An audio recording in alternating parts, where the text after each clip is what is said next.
তিনটি জিনিস মানুষকে সম্মানিত বানিয়ে দেয়। এক নাম্বার তওবা করা, বিনয়ী হওয়া। তওবা এমন এক নিয়ামত যা একজন পাপীকেও আল্লাহর প্রিয় বান্দায় পরিণত করতে পারে। আল্লাহ তাআলা পবিত্র কোরআন মাজিদের মধ্যে বলেন, ইন্নাল্লাহা ইউহিব্বুত তাওয়াবিনা ওয়া ইউহিব্বুল মুতাতাহহিরিন। নিশ্চয়ই আল্লাহ তাআলা তওবাকারীদেরকে, এমনকি পবিত্রতা অর্জনকারীদেরকে ভালোবাসেন। আল্লাহর হাবিব সাল্লাল্লাহু আলাইহি ওয়াসাল্লাম হাদিসের মধ্যে বলেন, কুল্লু বানি আদম খাত্তাউন ওয়া খায়রুল খাত্তাইনা আত-তাওয়াবুন। প্রত্যেক আদম সন্তানই গুনাহগার, আর গুনাহগারদের মধ্যে তারাই উত্তম যারা তওবা করে নেয়। সুতরাং যে বান্দা বিনয়ের সাথে আল্লাহর কাছে ফিরে আসে, সেই বান্দা আল্লাহর প্রিয় হয়ে যায়। আল্লাহ তাআলা ওই বান্দার সম্মান বাড়িয়ে দেন। 2 নাম্বার অহংকার ত্যাগ করা এবং নম্র হওয়া। অহংকার মানুষকে নিচে নামায়, আর নম্রতা মানুষকে উপরে উঠায়।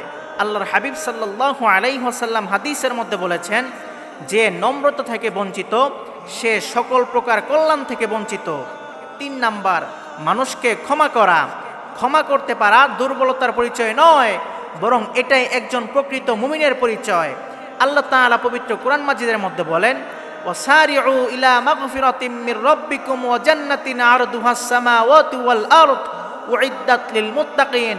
ও আমার বান্দারা, তোমরা দৌড়াও তোমাদের প্রভুর ক্ষমা এবং জান্নাতের দিকে, যার প্রশস্ততা হলো আসমান এবং জমিনের সমান। উইদ্দাত লিল মুত্তাকিন, যা মুত্তাকিনদের জন্য তৈরি করে রাখা হয়েছে। এবার মুত্তাকিন কারা?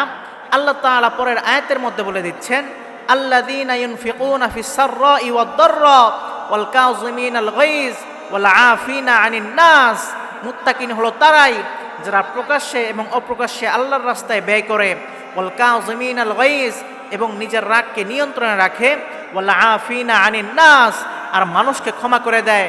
তারাই হলো মুত্তাকিন, তারাই হলো প্রকৃত মুমিন।